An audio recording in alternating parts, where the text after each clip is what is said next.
ఫిబ్రవరి 28న లలితా మాతాజీ గారి ఆధ్వర్యంలో మీ చేతులతో శ్రీచక్రార్చన దత్త కళ్యాణం చేసుకునే అద్భుత అవకాశం సంప్రదించండి. నమస్తే, వెల్కమ్ టు సుమన్ టీవీ. నేను పద్మిని. ప్రస్తుతంతో పాటు ప్రముఖ ఆధ్యాత్మికవేత్త జ్యోతిష్య భాస్కర గడ్డమణుగు తేజస్వి శర్మ గారు మనతో పాటు ఉన్నారు. మాట్లాడదాం సార్. నమస్కారం అండి. నమస్కారం అమ్మా. ఇప్పుడు మీతో ఇంటర్వ్యూ చేయడానికి నాతో యాక్చువల్గా మీతో బోల్డన్ని ఆధ్యాత్మికపరమైనటువంటి విషయాలు, జ్యోతిష్యానికి సంబంధించి బోల్డన్ని ఇంటర్వ్యూస్ చేయాలనేది నా వాంఛ. అది తీరనటువంటి పరిస్థితి. కానీ ఇలా కలవటం అనేది ఓ రకంగా సంతోషంగా ఉంది, ఓ రకంగా ఖచ్చితంగా మీరు ఏం చెప్తారో వినాలని కూడా ఉంది. అయితే ఈ టాపిక్స్ మాట్లాడటం చాలా చాలా బాధాకరం, శోచనీయమైనటువంటి పరిస్థితి. ఎందుకంటే పీఠాధిపతి స్థాయి రావటం అంటే పూర్వజన్మ సుకృతం. ఆయనని కొన్ని కోటాల మంది ఫాలో చేస్తున్నటువంటి సందర్భం. అయితే బాధ్యతారహితమైనటువంటి వ్యాఖ్యలు కొన్ని కోట్ల మంది మనోభావాలని దెబ్బతీస్తే ఎవరి గురించి మాట్లాడుతున్నానో ఇంట్రడక్షన్ ఇవ్వాల్సిన అవసరం లేదు. చిన్నజీయర్ స్వామి పూజ్యులు ఆయన శంకర భగవత్పాదుల గురించి చేసినటువంటి వ్యాఖ్యలకి ఆశ్చర్యపోవాలా, బాధపడాలా తెలియనటువంటి పరిస్థితి. 72 అవైదికాలని ఖండించిన ఆయనని, ఆమ్నాయ పీఠాలని స్థాపించిన ఆయనని ఆయన పెట్టలేదు, వేరే ఎవరో, అంటే విద్యారణ్య స్వామి, ఆయనేమి మరి తక్కువ వ్యక్తి కానప్పటికీ ఆయన స్థాపించారన్నట్టు. ఎంతవరకు సమంజసం? అసలు దీన్ని ఎలా చూస్తారు ఈ వ్యాఖ్యలను మీరు? ఇది నిర్ద్వందంగా ఖండన చేయవలసినటువంటి అంశమే. మొట్టమొదటిగా అసలు నాకు ఈ అవకాశం ఇచ్చినటువంటి సుమన్ టీవీ వారికి ముందు ధన్యవాదాలు చెప్పుకుంటున్నాను. అయితే ఇది నిర్ద్వందంగా అందరూ కూడా ఖండన చేయవలసినటువంటి అంశం. ఈరోజు స్మార్తులు అని చెప్పుకునేటువంటి ప్రతి వారు ఎవరైనప్పటికీ కూడా వీధిలోకి వచ్చి స్వామివారు మీరు ఏ ఆధారంతో ఈ మాటలు చెప్పారు అని చెప్పని వారిని ప్రశ్నించి సమాధానం రాబట్టవలసినటువంటి తరుణం ఇది. అంటే ఇప్పుడు విమతాల వారిని చూసుకున్నట్లయితే కనుక ఇప్పుడు వారికి మనమే ఒక ఆయుధాన్ని ఇచ్చినటువంటి వారం అయ్యాం. మా చేతుల్లో మాకు ఐక్యత లేదు, మేము ఇలానే కొట్టుకుంటూ ఉంటాం, మాకు ఇది అనాదిగా వస్తున్నటువంటి సంప్రదాయం మనమే చెప్తున్నటువంటి విషయంగా మనకు కనబడుతోంది. ఓ పక్క నల్లట పుస్తకాన్ని చంకన పెట్టుకొని వచ్చి నా మతంలోకి రా అనేటువంటి వాళ్ళు కొంతమంది ఉన్నటువంటి సమయంలో, అంటే మత మార్పిడులు విస్తారంగా జరుగుతున్నటువంటి ఈ సమయంలో, లవ్ జిహాదీ లాంటి వాటితో ఇంట్లో ఉన్నటువంటి ఆడపిల్లలను ఎత్తుకుపోతున్నటువంటి ఈ సమయంలో స్వధర్మాన్ని ఎలా కాపాడుకోవాలని చెప్పని తలమునకలమై మనమందరం ఉండి ఏదో ఇంట్లో చిన్నపాటి సంప్రదాయాలన్నా పాటించుకుంటూ మన పిల్లలకి కాస్త చిన్నపాటి సంప్రదాయాలు నేర్పుకుందాం అనుకునేటువంటి ఈ సందర్భంలో చాలా గురుతరమైనటువంటి బాధ్యత వహించి మాట్లాడవలసినటువంటి వారు, పూజ్యులైనటువంటి వారు, గురు సమానమైనటువంటి స్థానంలో ఉన్నటువంటి వారు చిన్నజీయర్ స్వామి వారు. కానీ వారు దానికి చాలా భిన్నంగా, వ్యతిరేకంగా సమాజంలో స్మార్త వైష్ణవ విద్వేషాలు రెచ్చగొట్టేటువంటి విధంగా రెండు సంప్రదాయాలను విడదీసేటువంటి వ్యాఖ్యలు చేయడం అనేది నిజంగా గర్హించవలసినటువంటి అంశం. ఇది మొదటిసారి కాదేమోనండి. ఇది మొదటిసారి కాదు. అంటే వివాదాస్పద వ్యాఖ్యలు చేయడం అనేది ఆదిగా వారికి వస్తున్నటువంటిదే. కొంతమంది నన్ను అడుగుతున్నటువంటి మాట ఏంటంటే, మీలో మీరు ఇలా మాట్లాడుకుంటూ ఉన్నట్లయితే మనం బయట వారికి ఆయుధంగా మారమా, ఎందుకు వారు ఏదో వ్యాఖ్య చేశారు ఏదో పెద్దవారు అని చెప్పి వదిలేయచ్చు కదా. ఇది చాలా మంది అడిగేటువంటి మాట కూడా. ఇప్పుడు నన్ను మీరు తిట్టారమ్మా, నేను వదిలేస్తాను, పోలే ఎవరి పాపాన వాళ్ళు పోతారని చెప్పి నేను ఇప్పుడు వదిలేస్తాను. వదిలేస్తే చూసే వాళ్ళకి ఏమవుతుంది, ఇది నేను అంగీకరించినట్టుగా కనబడుతుంది వాళ్ళకి. ఇంకోటి ఖండన చేయకుండా ఇలా వదిలేస్తే తర్వాత తరాల వారికి ఇది నిజమేమో అని అనిపించవచ్చు. ఇప్పుడు చూడండి, పాత సినిమాలు కనుక మనం చూసుకున్నట్లయితే, ఇప్పుడు లవకుశ సినిమా ఉంది, వాళ్ళు ఆధారం చేసుకుంది ఆనందరామాయణాన్ని. ఆనందరామాయణంలో ఆ చిన్నపాటి ఒక కథ లైన్ ఉంది, దాన్ని తీసుకుని వాళ్ళు డెవలప్ చేసుకున్నారు. కానీ లవకుశ సినిమాలో చూపించినటువంటి ఈ లవకుశలు రామచంద్రమూర్తితో యుద్ధం చేయడం ఏది కూడా వాల్మీకి రామాయణంలో లేవు. దాన్ని ఆ రోజుల్లో ఎవరు ఖండన చేయలే. దాంట్లో ఉన్నటువంటి పద్యాలు, పాటలు అవన్నీ కూడా రామభక్తి పెంపొందించేటువంటి విధంగా ఉన్నాయి కనుక అందరూ కూడా దాన్ని ఆస్వాదించాలి, చక్కగా సాగిపోయింది. ఇప్పుడున్న తరాల పిల్లలకి ఏమవుతుంది, నిజంగానే రాముడితో లవకుశలు యుద్ధం చేశారనుకుంటున్నారు. అందుకని ఇట్లా మనం ఉపేక్ష చేసామనుకోండి, అంటే నేను ఉదాహరణకి చెప్పాను ఇందాక ఆ సినిమా అనేటువంటిది, ఇలా ఉపేక్ష చేసుకుంటూ వెళ్ళిపోతే ఇలా ప్రతిదీ కూడా ఇదే అయిపోతుంది. దాని తగ్గట్టుగా ఒకసారి కనుక మనం ప్రశ్నించలేదనుకోండి, రెండోసారికి మనమే అవకాశం ఇచ్చినటువంటి వారం అవుతాం. అదే ఇందాక మీరు అడిగింది, ఇది మొదటిసారి కాదేమో అని అన్నారు మీరు. అంటే వారు మొదటి నుంచి కూడా ఏదో ఒక వ్యాఖ్య చేయటం, దాని ద్వారా వారు బాగా హైలైట్ అవ్వడానికి ప్రయత్నం చేయడం, ఇది మరి బహుశా వారి ప్రణాళిక ఏమో అని చెప్పి నేను అనుకుంటున్నాను. ప్రణాళిక అనుకోవచ్చు. ఎందుకంటే ఇప్పుడు సమతామూర్తిని వారు స్థాపన చేశారు. సమతామూర్తిని మేము స్థాపన చేశాం కనుకే స్మార్తులందరూ కూడా రగిలిపోతున్నారు అనుకునేటువంటి మాటని లోకంలోకి తేవడం కోసం అని చెప్పని అదేమన్నా కుట్రగా కుతంత్రంగా చేసి ఉండొచ్చు. ఎందుకంటే సమతామూర్తిని స్థాపన చేసినప్పుడు నిజంగా అందరం కూడా సంతోషపడ్డాం. ఏ సంప్రదాయం అయితే ఏమైందమ్మా, ఆచార్య నిష్టను కలిగి ఉన్నారు, చాలా చక్కగా వెళ్తున్నారు. మన హిందూ ఇప్పుడు స్టాచ్యూ ఆఫ్ ఈక్వాలిటీ అని అన్నారు, సమతామూర్తి అని అన్నారు. సరే, అక్కడ సమానత్వం చూపెడుతున్నారు లేదా తర్వాత దాని గురించి చెప్తాను. ఇప్పుడు ఆ సమతామూర్తి ఎదురుకుండానే కూర్చొని ఆ స్థాపన చేసినటువంటి రోజున మీరు అన్నది ఏమిటి, జగద్గురువు అనే దాని మీద చాలా వివాదాస్పదమైనటువంటి వ్యాఖ్య చేశారు. మళ్ళా అదే వేదిక మీద ఈ రోజున ఆ సమతామూర్తికి సంబంధించినటువంటి 108 దివ్య దేశాలు ఎక్కడైతే సుప్రతిష్ఠితం మీరు చేశామని అనుకుంటున్నారో ఆ ప్రాంతంలోనే బ్రహ్మోత్సవాల సందర్భంగా మళ్ళీ ఈరోజు ఈ వ్యాఖ్యలు చేశారు శంకరాచార్యుల వారి మీద. అంటే శంకరాచార్యుల వారి యొక్క పేరు ఎత్తవలసినటువంటి అవసరం అసలు లేదు. పైగా ఈ వ్యాఖ్యలు చేసినటువంటి సమయం, దాని ముందు వారు మాట్లాడింది కావచ్చు, దాని తర్వాత వారు మాట్లాడింది కావచ్చు, మనం చూసుకున్నట్లయితే ఈ వ్యాఖ్యలకు ముందు వెనక ఉన్నటువంటి వాటిని జోడించుకున్నాం. అసలు సంబంధం లేదు కదమ్మా, అసలు సంబంధం లేదు అనుకోవాలి. ఇప్పుడు నేను ఏదైనా ఒకటి మాట మాట్లాడుతున్నాను అని అంటే నా మనసులో ఏదో ఒక ఉద్దేశం లేకపోతే మాట రాదుగా. నాకు ఆకలి వేస్తుంది అని అంటే నాకు నిజంగానే కడుపులో ఏదో బాధ ఉంది, అది తింటే కానీ ఆకలి బాధ నాకు తీరదు, అందుకే నాకు ఆకలి వేస్తుంది నేను అడుగుతా. అట్లా ఏదో ఒకటి మనం ఒక మాట బయటికి మాట్లాడామంటే దానికి ఒక అర్థం ఉంటుంది. ఎదుటివాడిని తిట్టామంటే వాడి మీద కోపం ఉంటుంది, విమర్శించామంటే వాడి మీద ద్వేషం ఉంటుంది, అట్లా ఏదో ఒకటి ఉంటుంది. అలా ఇక్కడ అసందర్భంగా ఎవరో వారిని అడిగింది కూడా పోనీ లేదు, ఏమండి ఆమ్నాయ పీఠాలు శంకరాచార్యుల వారే పెట్టారా, శంకరాచార్య వారు గొప్పవారా, రామానుజాచార్యుల వారు గొప్ప, ఇట్లాంటి ప్రశ్నలు కూడా ఎవరు వేసింది కూడా ఏం లేదు. అక్కడ వారేదో ఉపన్యసిస్తూ బదరికాశ్రమంలో ఉండేటువంటి ఆ దీప విశిష్టత చెప్తున్నారు. 6 మాసాలు అది వెలుగుతూ ఉంటుంది నిరంతరాయంగా చెప్తూ అక్కడ ఎత్తుకున్నారు దీన్ని.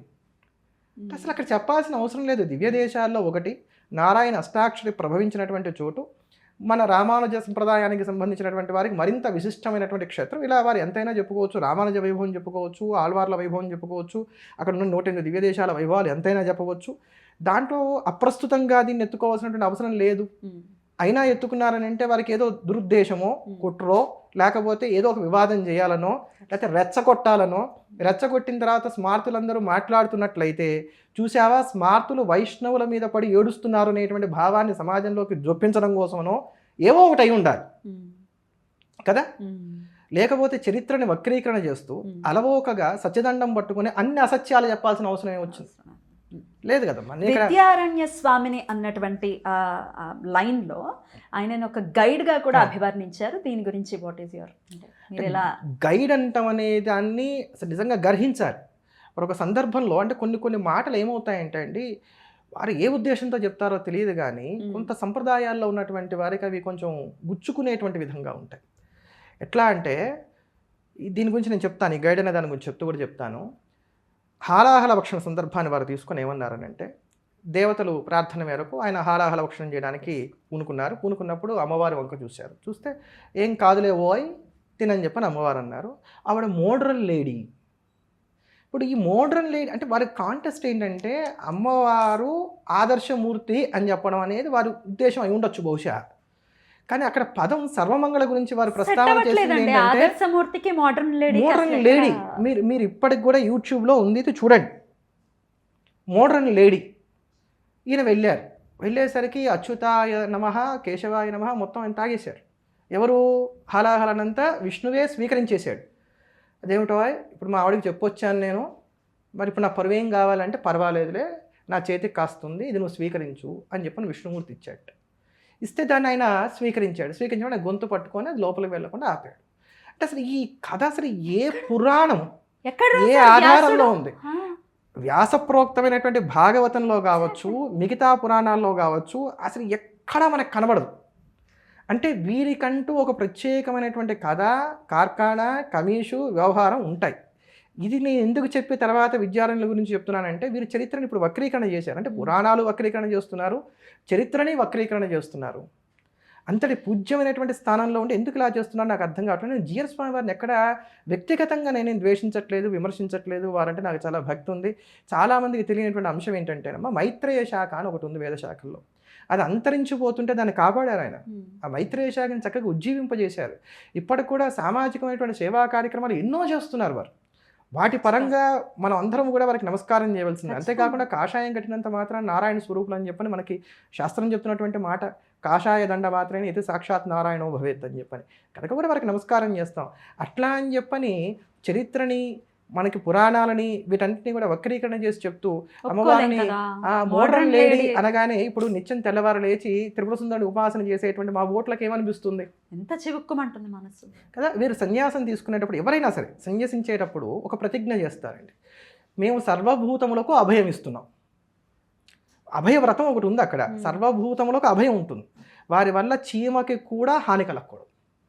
చేసేది మనసు చేత కానీ వాక్కు చేత కానీ ఎవ్వరూ కూడా నొప్పింపబడకూడదు.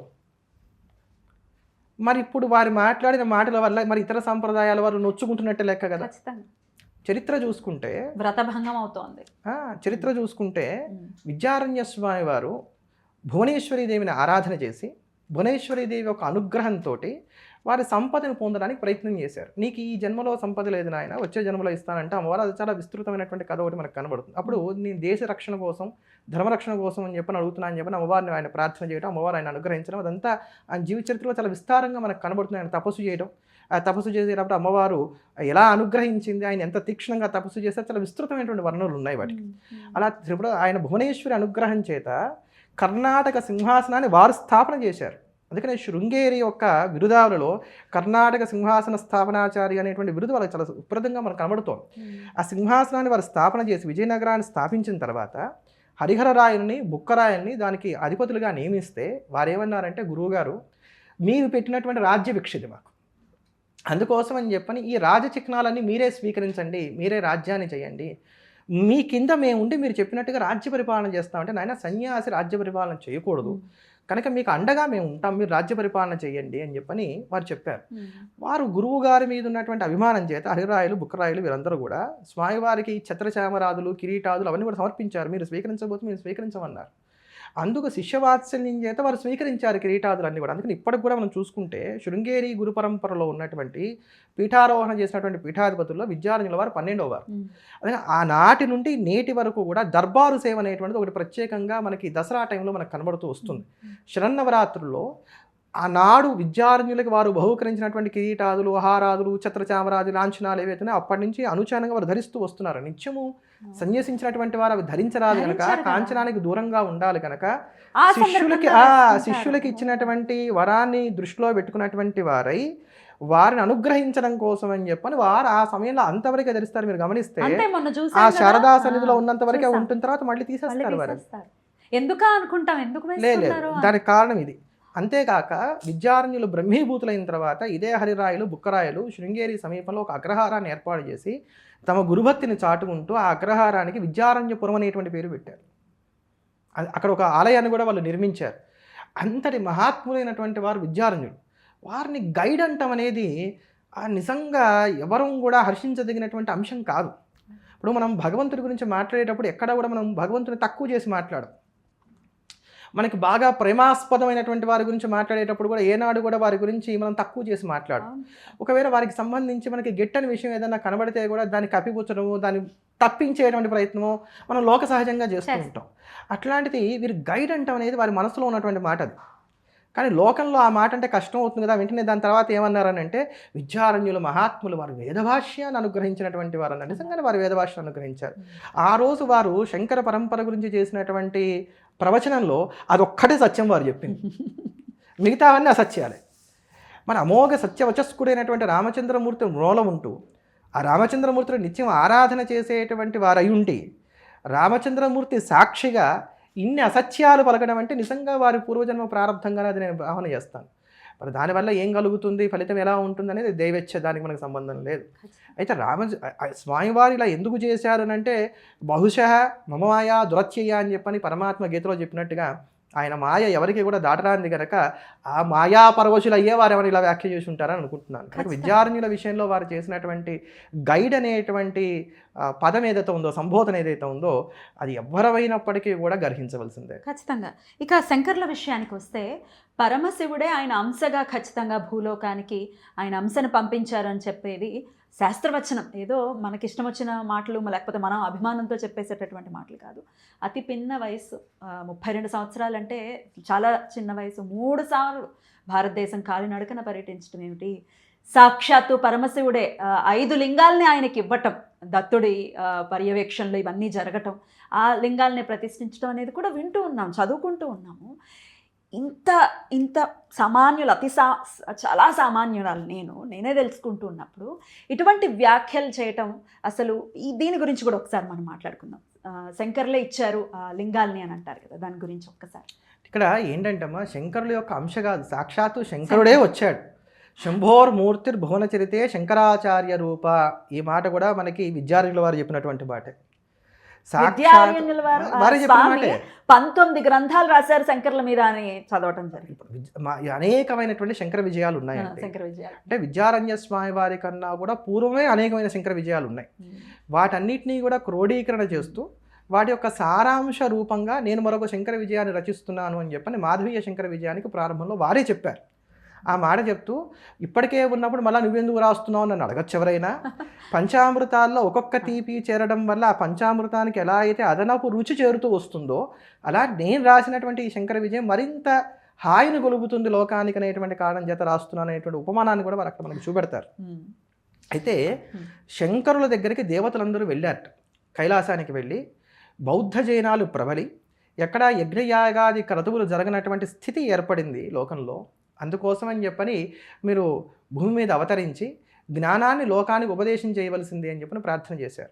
మనం గమనిస్తే అండి, ఎప్పుడు కూడా హరిహరులు ఇద్దరు కూడా అవినాభావ సంబంధాన్ని కలిగి ఉంటారు.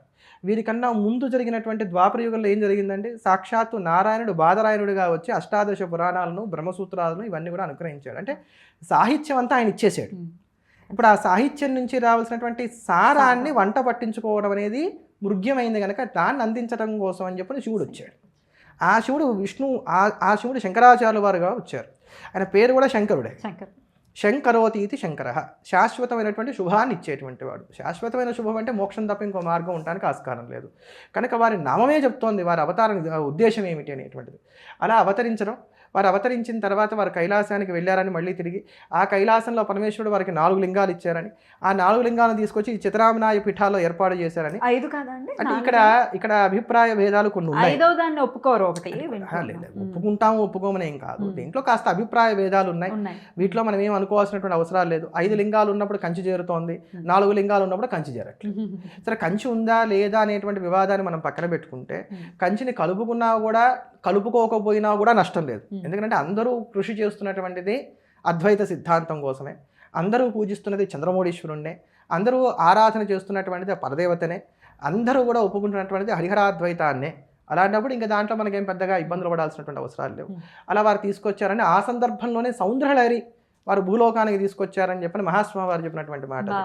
అయితే ఆ సౌందర్యలహరిని తీసుకొస్తున్నప్పుడు ఇదంతా భూలోకానికి వెళ్ళిపోతే కష్టమని చెప్పని నందీశ్వరుడు అడ్డగించాడని కొంత భాగాన్ని వారు స్వీకరించారని, అందుకని సౌందర్యలహరిలో ఉండేటువంటి మొదటి భాగం ఏదైతే ఉందో అదంతా కూడా మంత్రభాగంగా ఉంటాం, తర్వాతి భాగం అంతా కూడా శంకరులు తాము పూరణ చేశారని, అందుకని ఇదంతా కూడా అమ్మవారి యొక్క పాదాది కేశాంత వలనగా సాగింది అనేటువంటి మాట మనకి కొంతమంది వ్యాఖ్యానకారులు దానికి రాసినటువంటి దాంట్లో చెప్పేటువంటి మాట. అయితే దానికి ప్రమాణాలు మనకి లేవు, అనుశ్రుతంగా వస్తోంది. అనుశ్రుతంగా వస్తోంది అని అంటే ఎవరో తమ అనుభవంలో తెలుసుకొని ఉండాలి. ఇప్పటికే మనం పోగొట్టుకున్న సాహిత్యం చాలా ఉంది కనుక వారి అనుభవంలో ఏదో ఒక గ్రంథంలో చూసుంటారు, చెప్పుంటారు. అట్లా కైలాసం నుంచే అవి వచ్చాయి. వారి యొక్క అష్టోత్తరంలో కూడా ఆ నామం ఉంటుంది. కైలాస సంప్రాప్త చంద్రమౌళీశ్వర పూజకాయ నమః అనుకుంటా, ఒకవేళ నేను తప్పు కాకపోతే ఆ నామం దానికి అర్థం ఇంచుమించుగా అలానే వస్తుంది. అంతేకాక వీటితో పాటు రత్నగర్భ గణపతిని కూడా ఇచ్చారు ఈశ్వరుడు. అందుకని మీరు శృంగేరి వెళ్తే అక్కడ చంద్రమౌళీశ్వరుడితో పాటు రత్నగర్భ గణపతి మనకి దర్శనమిస్తారు. మీరు ఎప్పుడైనా సరే మనకి ఇవాళ రేపు లైవ్లో కూడా మనకు కనబడుతోంది. శృంగేరి శ్రీవారు చక్కగా శుక్రవారం పూట స్వామివారి చంద్రమౌళీశ్వర పూజ, శ్రీచక్రార్చన అని మనకు కనబడుతుంటాయి. అప్పుడు చూడండి, వారు ముందు గణపతికి పూజ చేస్తారు. ఆ గణపతి రత్నగర్భ గణపతి, కైలాసం నుంచి వచ్చినటువంటి గణపతి. ఆ రత్నగర్భ గణపతి యొక్క అనుష్ఠానం వలనే అక్కడికి వచ్చేటువంటి, అంటే శృంగేరి మహాసంస్థానం అంటున్నాం, అక్కడికి వచ్చేటువంటి వారందరూ కూడా నిరతానదానాలు కావచ్చు, ఇవన్నీ కావచ్చు హాయిగా సాగుతున్నాయి అని చెప్పని, సిద్ధి బుద్ధి అవన్నీ వారి వలనే కలుగుతున్నాయని చెప్పని ప్రతీతి. అందుకే ఆ రత్నగర్భ గణపతిని, ఆ చంద్రమౌళీశ్వర లింగాన్ని వారు కైలాసం నుంచి తీసుకొచ్చారు. అయితే మిగతా పీఠాల్లో కేవలం చంద్రమౌళీశ్వర లింగాలే ఉన్నాయి కానీ రత్నగర్భ గణపతి లేదు. శృంగేరి యందు మాత్రమే ఇది మనం విద్యమానంగా దర్శనం చేయడానికి అవకాశం ఏర్పడుతుంది. అందుకని చెప్పని వారు కైలాసం నుంచి తీసుకొచ్చారు చంద్రమౌళీశ్వర లింగాలు అనేది వాస్తవమే, సాక్షాత్తు శంకరుడే కైలాసానికి వెళ్ళి వారి యొక్క బింబ ప్రతిబింబంలాగా ఇంకా ఉన్నటువంటి శంకరుడి దగ్గర సంభాషణ చేసి అక్కడ ఉన్నటువంటి ఆ 4 లింగాలు తీసుకొచ్చారని మనం భావన చేయొచ్చు. 4 అయితే 4, 5 అవుతాయి. ఇక చతురామ్నాయ పీఠాలు ఏవైతే ఉన్నాయో అవి ఖచ్చితంగా శంకరులు స్థాపన చెయ్యలేదు అని చాలా కాన్ఫిడెంట్గా చెప్పేశారు ఆయన. ఏం చెప్తారు దీనికి? అంటే కాన్ఫిడెంట్గా అబద్ధాలు చెప్పొచ్చు అనేది వారిని చూసి మనం తెలుసుకోవాలి. అప్పుడు అంటే అబద్ధం వా సుబద్ధం వా కుంతీపుత్రో వినాయక అని చెప్పని ఒక మాట ఉంది. అంటే నువ్వు అబద్ధం చెప్పు, ఎలా అన్నా చెప్పు, నువ్వేమన్నా అనుకో, కుంతీపుత్రుడు వినాయకుడు అంటే వినాయకుడే. ఇప్పుడు వారి ఫాలోవర్స్ కూడా అలానే ఉన్నారు. వాళ్ళ ఫాలోవర్స్ కూడా అలానే ఉన్నారు. వారు ఎప్పుడు ప్రస్తావన చేసినమ్మా శంకరాచార్య వారి విషయంలో వారు 32 ఏళ్ళే జీవించారనే దాన్ని ఒత్తి చెప్తూ ఉంటారు. మరి ఎందుకు చెప్తారో నాకు తెలియదు. రామానుజులు 100 ఏళ్ళు జీవించారు, శంకరులు 32 ఏళ్ళు జీవించారు అనేటువంటి కంపారిజేషన్ ఎక్కువగా కనబడుతూ వస్తుంది. అయితే ఇటీవల వీరు చేసిన వ్యాఖ్యలో మాత్రం రామానుజుల పేరు కాకపోయినా శంకరాచార్య వారు 32 ఏళ్ళే జీవించారనే మాట మళ్ళా కూడా నొక్కే చెప్పారు. అయితే వయసుకి సిద్ధాంతానికి జ్ఞానానికి అసలు సంబంధం అయితే లేదు. ఇప్పుడు అదే చెప్తున్నాను, ధ్రువుడు కావచ్చు, ప్రహ్లాదుడు కావచ్చు, వీరందరికీ కూడా భగవంతుడు సాక్షాత్కరించినప్పుడు వాళ్ళేమో పండు ముసలుడు గారు. అందుకని చెప్పండి, మరి వయసుతో ఏమి సంబంధమో నాకు ఈ రోజు కూడా నాకు అర్థం కావట్లేదు. అయితే శంకరాచార్యుల వారు హిమాలయాలకు వెళ్ళిపోయారు, అక్కడికి వెళ్ళి వారు అంతర్హితులు అయిపోయారు, మళ్ళీ తిరిగి రాలేదు కనుక ఈ పీఠాలు వారు ఏర్పాటు చేయలేదు. తర్వాత వచ్చినటువంటి విద్యారణ్యులు ఈ పీఠాలు ఏర్పాటు చేశారని వారు చెప్పారు. కానీ చరిత్ర కనుక మనం చూసుకున్నట్లయితే శృంగేరి జగద్గురు పరంపరలో 12వ పీఠాధిపతులు విద్యారణ్యులు. శంకరాచార్యుల వారే పీఠాన్ని ఏర్పాటు చేయకపోతే వీరు 12వ వారు ఎలా అవుతారు? ఇది ఎలాంటిదంటే నా నుంచి కొడుకు పుట్టలేదు, నా కొడుకు కడుపునే నేను పుట్టాను లాంటిది. కానీ ఇది సాధ్యపడేటువంటి అంశం కాదు. అయితే ఇక్కడ ఈ వ్యాఖ్యల్లోనే వారు ఇంకో మాట ఏం చేశారంటే విద్యారణ్యులు మహాపండితులు, వారు వేదములకు భాష్యమును రచించారు అని చెప్పని వారిని పొగిడారు. అంటే విద్యారణ్యులు మహాత్ములను అంగీకరించారు, అదొకటే వారు చెప్పినటువంటి సత్యం కూడా. ఆ విద్యారణ్యులు రాసినటువంటి మాధవీయ శంకర విజయంలోనే శంకర భగవత్పాదాచార్యుల వారు చతురామ్నాయ పీఠములను ఏర్పాటు చేశారనే దానికి చక్కటి ప్రమాణాలు మనకు కనబడుతున్నాయి. దాంట్లో మనం చూసుకుంటే మాధవీయ శంకర విజయం మొత్తం 16 సర్గలుగా ఉంటుంది. అందులో 6వ సర్గలో 51వ శ్లోకంలో మోహస్సంత మసవాసర నాథాం తత్ర తత్ర వినివేశ్య వినేయాన్ పాలనాయ పరతత్వ శరణ్య మాముపైష్యసి తతఃకృత కృత్య అనేటువంటి ఒక శ్లోకం కనబడుతుంది. సందర్భం ఏమిటంటే శంకరాచార్యుల వారు బదరికాశ్రమానికి వెళ్ళి బదరికాశ్రమంలో ప్రస్థానత్రయానికి భాష్యములు రాసిన తర్వాత ఆ పాఠం చెప్పడం కోసమని కాశీకి వచ్చి కాశీలో ఉన్నటువంటి శిష్యులందరికీ పాఠం చెప్తూ ఉంటారు. అక్కడికి చండాలుడి యొక్క వేషంలో విశ్వనాథుడు వస్తాడు. ఈ సందర్భం మనందరికీ తెలిసినటువంటిది. ఆ వచ్చినటువంటి వారు విశ్వనాథుడు అని చెప్పని తెలుసుకొని వారికి వీరు నమస్కారం చేయడం అని జరిగినప్పుడు విశ్వనాథుడు చెప్తున్నటువంటి మాటలు ఇవి శంకరాచార్యుల వారిని ఉద్దేశించి, నాయన నీవు పీఠస్థాపనలు చేసి లోకహితం కోసం అని చెప్పని ఈ జైవ బ్రహ్మైక్య జ్ఞానమును అందరికీ అందించు అని చెప్పని వారు చేసినటువంటి బోధ ఇది. అంటే దీన్ని బట్టి శంకరాచార్యుల వారిని పీఠస్థాపన చేయమని చెప్పని సర్వేశ్వరుడే నిర్దేశం చేశాడనేటువంటి మాట మనకి దీన్ని బట్టి అర్థమవుతుంది. దీని తర్వాత మళ్ళీ మనకి ఇంకొక సందర్భం ఎక్కడ కనబడుతుందంటే మళ్ళీ మనం చూసుకున్నట్లయితే 10వ సర్గలో 71వ శ్లోకాన్ని తీసుకుంటే తస్మాద్ అస్మత్ కల్పితేష్వచ్యమానా స్థానేషు త్వం శరధాఖ్యా దిశంతి ఇష్టాన్ దృశ్యస్య శృంగాదికేషు క్షేత్రేష్వస్వ ప్రాప్త సత్సన్నిధాన అనేటువంటి ఒక శ్లోకం మనకు కనబడుతోంది. ఇది ఎక్కడిది అంటే శారదాదేవిని వారు ప్రార్థన చేస్తున్నటువంటి సందర్భం. మండనమిశ్రుడి యొక్క భార్య ఉభయభారతీదేవి, ఆవిడ సాక్షాత్తు సరస్వతీదేవి శాపవశాన భూలోకాన్ని అవతరించింది అని చెప్పని ఆ వృత్తాంతం అంతా కూడా ఇక్కడ ఈ 10వ సర్గలో చాలా విస్తారంగా మనకు కనబడుతుంది. మండనమిశ్రుడి వాదనలో ఓడిపోయిన తర్వాత ఆవిడ తన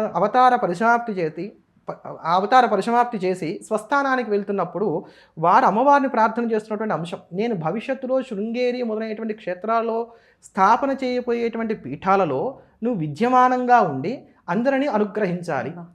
దానికి ఆ తల్లి తదేతి తదాస్తు అని పలికి అంతర్హితురాలైంది. అంటే దీన్ని బట్టి కూడా వారికి ప్రణాళిక ఒకటి ఉంది. శివుడి యొక్క ఆజ్ఞ కలిగింది, తర్వాత వారు శారదాంబను ఆశ్రయించారు, శారదాంబ దానికి తదాస్తు అని చెప్పని అనుగ్రహ వాక్యాలు పలికింది. దీని తర్వాత మనం చూసుకున్నట్లయితే మళ్ళీ 12వ సర్గ 68, 69 శ్లోకాలు కనుక మనం చూసుకున్నట్లయితే వీరు మూకాంబిక ఇత్యాది క్షేత్రాలన్నీ కూడా దర్శనం చేసుకుంటూ శృంగపురానికి వస్తారు. ఆ శృంగేరికి వచ్చినప్పుడు ప్రకల్ప్య తత్రేంద్ర విమానకల్పం ప్రాసాద మావిష్కృత సర్వశిల్పం ప్రవర్తయామాస సదేవతాయా పూజ మాజాద్వైరపి పూజితాయై అనేటువంటి ఒక శ్లోకం మనకు కనబడుతోంది.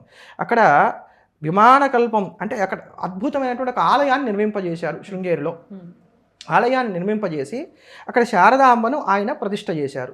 ఆవిడకి చక్కగా పూజా పునస్కారాదులన్నీ కూడా ఏర్పాటు చేశారు. యా శారదాంబేత్య విదాం వహంతి కృతాం ప్రతిజ్ఞాం ప్రతిపాలయంతి అద్యాపి శృంగేరీపురే వసంతి ప్రజ్యోతతే అభీష్టవరాన్ దిశంతి. దానికి కొనసాగింపుగా తర్వాత వారు చెప్తున్నటువంటి శ్లోకం అన్నమాట ఇది. ఆవిడ ప్రతిజ్ఞ చేసింది కదా, నువ్వు ఎక్కడికి పిలిస్తే అక్కడికి వచ్చి నేను విద్యమానంగా ఉంటానని. అందుకని ఆ ప్రతిజ్ఞ నిలబెట్టుకొని అద్యాపి నేటికి కూడా శృంగేరిపురే వసంతి, ఇప్పటికి కూడా ఆవిడ శృంగేరిలో వసిస్తోంది. ప్రజ్యోతదే అభీష్టవరాన్ దిశంతి, తనను ఆశ్రయించినటువంటి వారందరికీ కూడా కావలసిన వరాలన్నీ కూడా చక్కగా అనుగ్రహిస్తోంది. అంటే శృంగేరిలో వీరు పీఠం ఏర్పాటు చేశారు. చాలా స్పష్టంగా ఇక్కడ మనకు కనబడుతున్నటువంటి మాట ఇది. దీని తర్వాత మళ్ళీ చిట్ట 16వ సర్గకి వెళ్ళండి. ఈ 16వ సర్గలో 93వ శ్లోకాన్ని కనుక మనం తీసుకున్నట్లయితే, ఇది మునిరతి తుష్టో అధ్యక్ష్య సర్వజ్ఞపీఠం నిజమత గురుతాయై నో పునర్నాహేతో కతిచన వినివేశ్యాచర్ష శృంగాశ్రమాదౌ మునిరథ వదరిం సంప్రాప కైచిత్స్య శిష్యై అనేటువంటి ఒక శ్లోకం మనకు కనబడుతోంది. ఇది మనకి 16వ సర్గలో 93వ శ్లోకం. వారు సర్వజ్ఞ పీఠాన్ని ఆరోహణ చేశారు.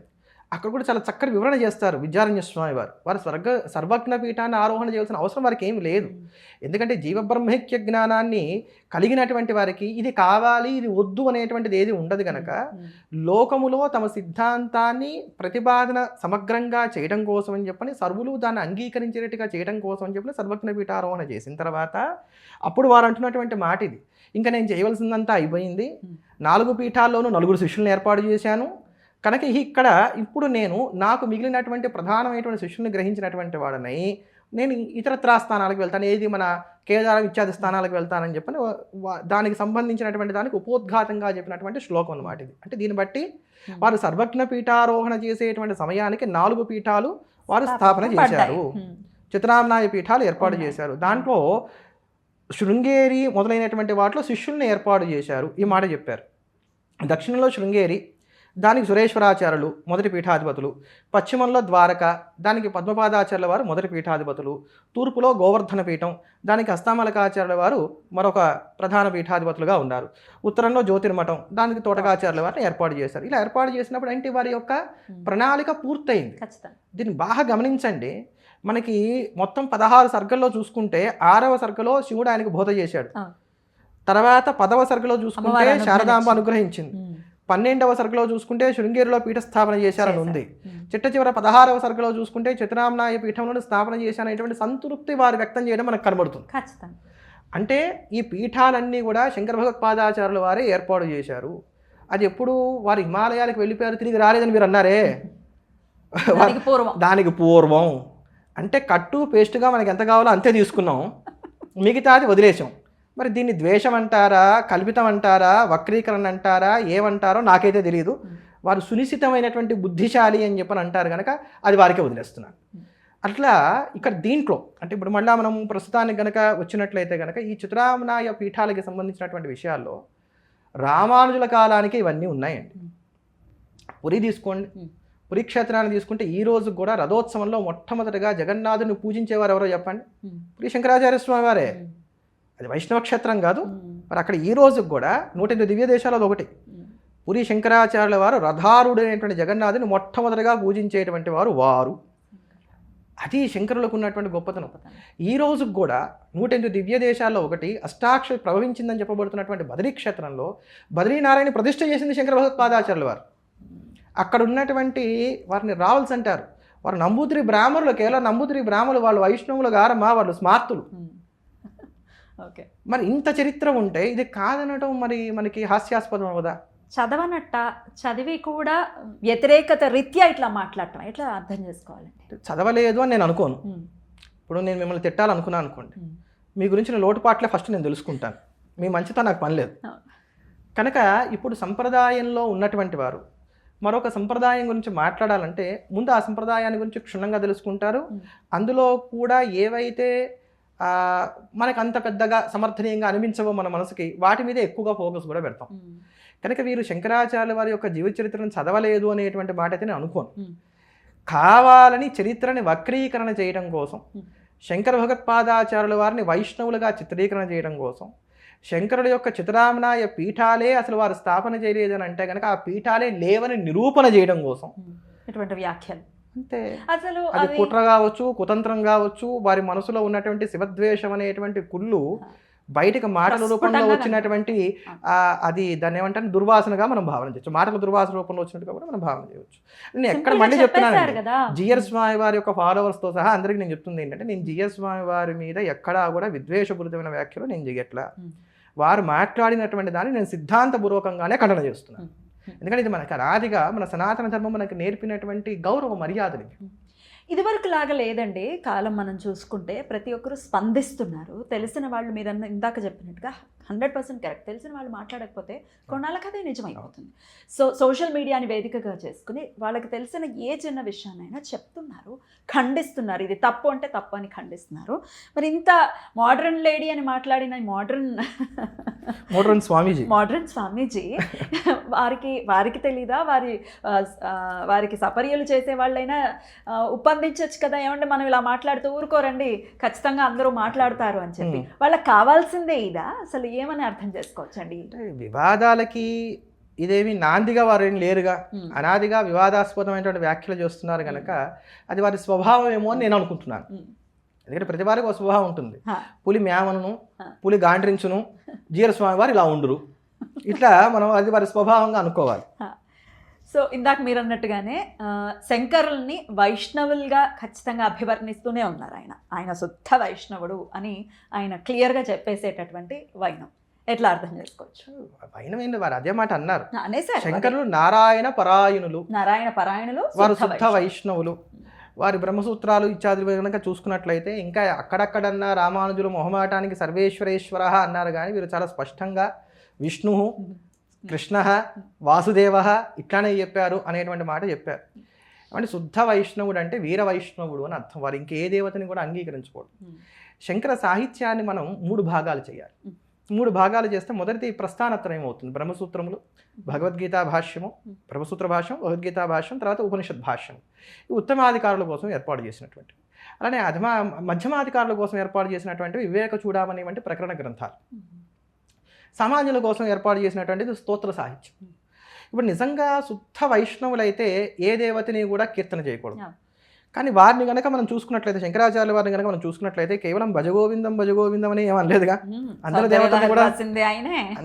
దేవతను కూడా స్తోత్రం చేశారు. ముదాకరాత్మ మోదకం సదా విముక్తి సాధకం అంటూ గణపతిని కీర్తించారు. వైష్ణవులు ఎవరు గణపతిని పూజించరు, వైష్ణవులు విశ్వక్సేనుని పూజిస్తారు. కనుక వారు శుద్ధ వైష్ణవులు అయితే ముదాకరాత్మ మోదకం అంటానికి అవకాశము లేదు, గణపత్యంలోకి రారు. తర్వాత గణపతిని పూజించరు. తర్వాత మనకి వారు నిజంగా శుద్ధ వైష్ణవులు అయితే శివానంద లహరిలో ఒక శ్లోకం చెప్తానమ్మా. ఈ శ్లోకం చెప్పడానికి అసలు ఆస్కారమే ఉండదు. బాణత్వం వృషభత్వం అర్ధవభుష భార్యాత్వం ఆర్యాపతే గోణిత్వం సకిత మృదంగవహత చేత్యాది రూపం దదౌ త్వత్పాదే నయనార్పణంచ కృతవాన్ సద్యేహవాగో హరి పూజ్యాత్ పూజ్యతర స ఏవహి న చేత్కోవా తదన్యోదిక. ఇది చాలా అద్భుతమైనటువంటి ఒక పద్యం. అంటే విష్ణువు శివుడి యొక్క అనుగ్రహాన్ని పొందడానికి ఎలా ఉంటాడు, ఏం చేస్తూ ఉంటాడని వివరించేటువంటి పద్యం ఇది. బాణత్వం, ఆయన త్రిపురాసుర సంహారం చేస్తున్నప్పుడు ఈయన బాణంగా మారి ఆయనకు సహకరించేట, ఈశ్వరుడికి సహకరించేట. వృషభత్వం, ఈయన వృషభంగా మారి శివుని వహిస్తున్నట్ట, విష్ణువు వృషభంగా మారి శివుని వహిస్తున్నాడు. చాలా గొప్ప రహస్యం కూడా చెప్తారు శంకరాచార్య వారు ఇక్కడ.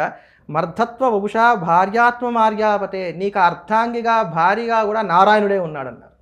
అంటే అమ్మవారికి విష్ణువుకి అభేదము అనేటువంటి దాన్ని ఇక్కడ సూచన చేసి చెప్తున్నారు. అందుకని ఆయన నారాయణ సహోదరిని అమ్మవారిని అనడానికి గల కారణం అది. అంతేగాని ఒకే తల్లి కడుపున పుట్టారని చెప్పిన ప్రాకృతమైనటువంటి అర్థాన్ని స్వీకరించడానికి లేదు. ఈయన నారాయణుడైతే ఆవిడ నారాయణి అంటానికి అర్థం కారణం ఇది. అందుకోసం అని చెప్పని సాక్షాత్తు పార్వతిగా కూడా ఆయన మారి నీకు సేవలు అందిస్తున్నాడు. అంతేనా?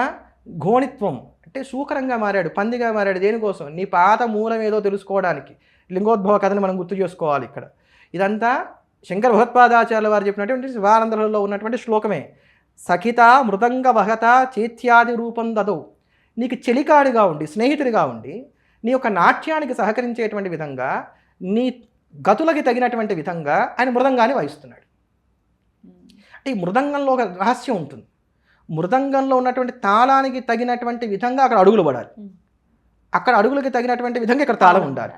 అంటే ఈ తాళానికి అనుగుణంగా ఆయన నాట్యం చేస్తున్నాడా, ఆయన నాట్యానికి అనుగుణంగా ఈయన మృదంగా వాయిస్తున్నాడా ఎవరు తెలియదు. అందుకనే హరిహరులు ఎప్పుడూ అవిభాజ్యులు, అభేదం.